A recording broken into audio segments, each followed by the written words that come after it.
organisasi, menurut draft pada tahun 1997, merupakan suatu entiti sosial yang berarahkan matlamat dan mempunyai struktur yang disengajakan.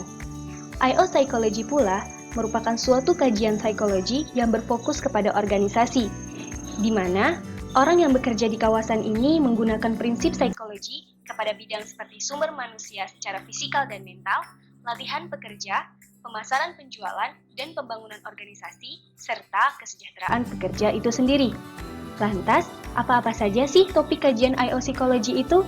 Topik kajian I.O. Psychology terdiri dari pemilihan personel, temu duga, latihan dan pembangunan pengembangan kerja, penilaian prestasi pekerja, motivasi dan kepuasan kerja, tingkah laku organisasi, komunikasi organisasi, kelompok dan kepemimpinan organisasi, pengembangan organisasi, konflik kerja, ergonomik, serta kesehatan, keselamatan, dan kemalangan pekerja.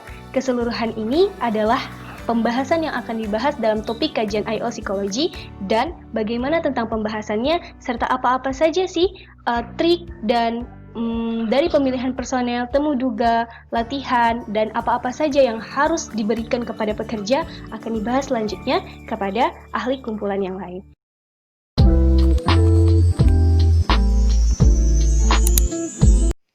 Assalamualaikum, hai.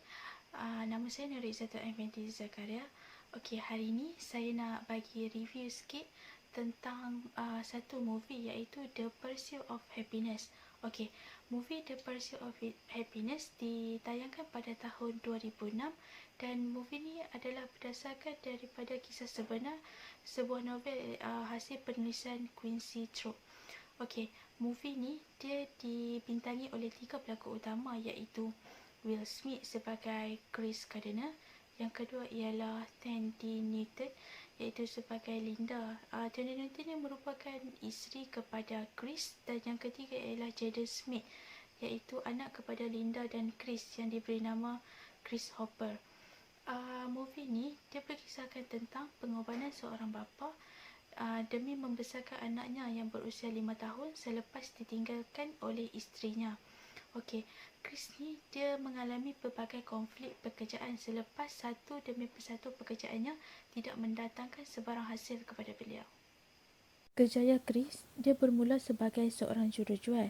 Kemudiannya, dia mencuba nasib untuk menjadi pengedar kepada barangan kedoktoran iaitu bone density scanner.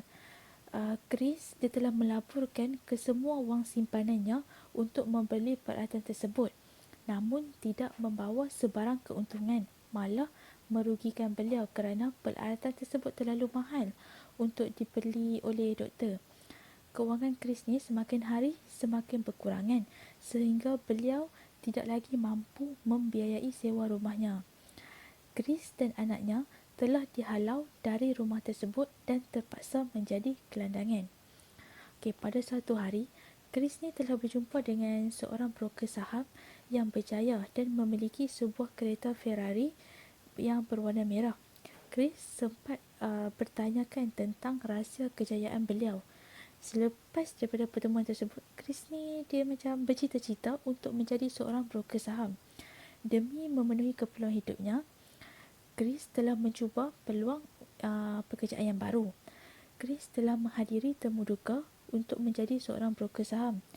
Chris telah menghadiri ke temu duga tersebut dengan berpakaian yang kusut masai dan tidak terurus.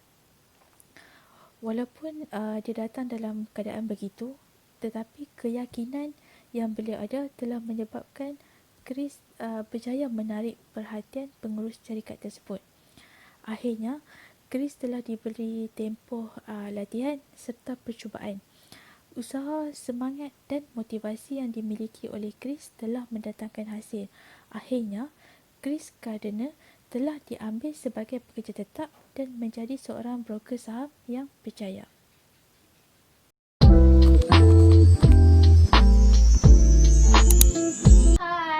Teori motivasi yang dipilih ahli kumpulan kami adalah teori jangkaan Bloom 1964 yang diperkenalkan oleh Victor Bloom, di mana memfokuskan bahawa motivasi pekerja mempunyai hubungan dengan jangkaan daripada hasil pekerjaan tersebut. Terdapat 3 komponen utama yang diketengahkan dalam teori ini, iaitu pertama adalah ekspektasi jangkaan, Kedua adalah instrumentality dan yang ketiga adalah balance. Ketiga komponen tersebut, pekerja percaya bahawa usaha yang tinggi akan membawa kepada pencapaian yang tinggi. Misalnya, Krish telah berusaha keras dalam mengikuti pengajian kursus pendidikan selama 6 bulan walaupun telah dimaklumkan tidak akan memperolehi gaji. Namun dengan kesungguhan dan usaha yang tinggi, akhirnya Krish telah menjaya menjawat jawatan broker saham daripada pemilihan 30 orang calon. Yang kedua pula adalah prestasi yang tinggi akan membawa kepada pencapaian yang diingini. Misalnya, Chris sentiasa menunjukkan prestasi dan kualiti kerja yang sangat baik terhadap majikannya dan Chris tidak pernah sama sekali mewujudkan sebarang alasan apabila diminta oleh majikannya menguruskan sesuatu pekerjaan. Di mana dengan prestasi yang baik ini, Chris akhirnya berjaya menjadi seorang broker saham yang telah lama diingini.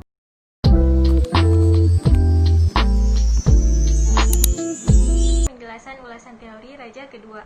Kumpulan kami mengangkat teori kepemimpinan yang berfokus kepada teori tingkah laku, di mana kepemimpinan berkesan mesti dilihat pada tindakan yang dikehendaki oleh pengikut yang perlu dilakukan oleh pemimpin di bawah keadaan yang tertentu ke arah mencapai suatu matlamat. Dimensi yang dibawa oleh Chris pada filem tersebut adalah bersifat autokratik. Hal tersebut boleh dilihat apabila Chris menelpon istrinya Linda ketika sedang bekerja untuk mengambil anak mereka kerana Chris ditahan di lokap gara-gara tidak membayar taksi yang dinaiki serta dia turut mengarahkan Linda menghantar anaknya pulang terus ke rumah pada hari yang sama. Seterusnya, babak Chris mengarahkan anaknya untuk pulang semasa Chris datang menjemput anaknya di sekolah tanpa menjawab pertanyaan anaknya dengan jelas. Chris terus berjalan keluar dari sekolah tersebut. Di samping itu, apabila Chris sudah tidak mempunyai tempat tinggal, segala pergerakan dan hala tuju ditetapkan oleh Chris sendiri. Walaupun ada kala tindakan dan pemilihan keputusan tidak bersesuaian dengan anaknya.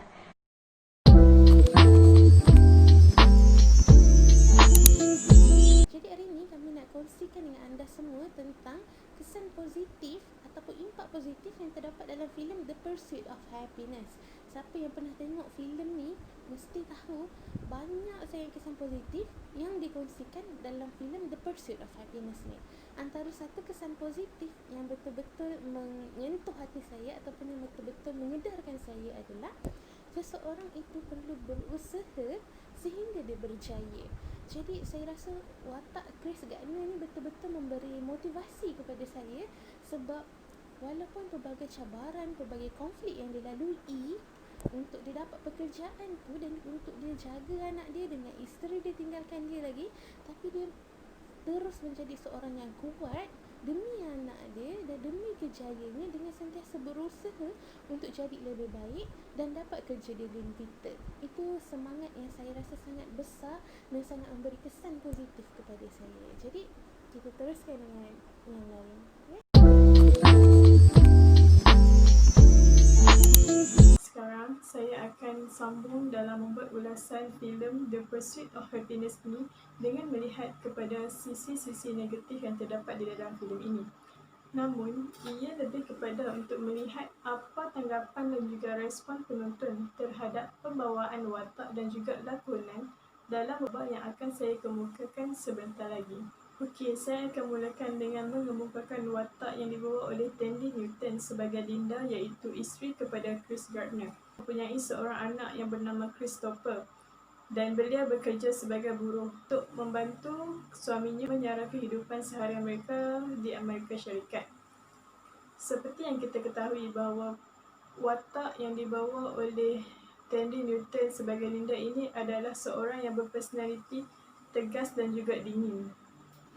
Jelasnya lagi dapat kita lihat pada babak di mana Linda meninggalkan suami dan juga anaknya Christopher untuk berpindah ke Australia dan mencari pekerjaan di sana. Hal ini secara tidak langsung akan menimbulkan tanggapan negatif daripada penonton terhadap watak yang dibawa oleh Tandy Newton ini. Penonton akan mempersoalkan tindakan yang dilakukan oleh beliau. Namun demikian, menurut Tandy Newton, watak yang dibawa di dalam filem ini adalah untuk mengetengahkan situasi ataupun keadaan yang dihadapi oleh ibu ataupun seorang isteri yang perlu bekerja keras untuk membantu suaminya menyara kehidupan di sebuah bandar besar seperti Amerika Syarikat dan hidup di dalam keadaan yang tertekan. Watak ini juga menunjukkan bagaimana keadaan emosi, mental dan juga fizikal yang kehausan mempengaruhi tingkah laku seseorang individu itu. Seterusnya, Tandy Newton juga ingin membawa penonton menyelami watak Linda untuk memahami kenapa Linda bertindak sedemikian dan bukannya untuk menimbulkan tanggapan negatif penonton terhadap wanita.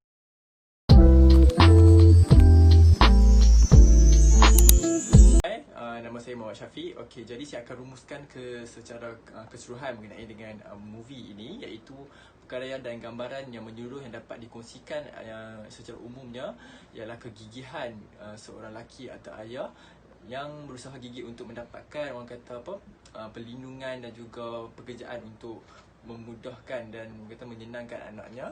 Di samping itu, dari sudut psikologi pula kita dapat lihat ianya menunjukkan bahawa motivasi dan tingkah laku ke arah yang lebih baik dalam kesempurnaan diri, di mana motivasi yang ditunjukkan oleh beliau dalam membesarkan anaknya yang sedang bersekolah, di mana dia sedaya upaya untuk mendapatkan pekerjaan yang baik untuk anaknya dan sehingga dia berjaya menjadi seorang broker saham yang berjaya lah pada peringkat akhir. Okey, di mana ditambah pula dengan faktor-faktor dalaman dan luaran seperti faktor motivasi dan juga kepimpinan yang ditunjukkan dalam movie ini telah membuktikan bahawa filem ini telah membawa satu lagi gambaran yang menyeluruh kepada siapa yang melihatnya, di mana kita akan dapat satu image bahawa seseorang boleh berubah sekiranya dia berusaha. Okey, sekian, terima kasih. Assalamualaikum.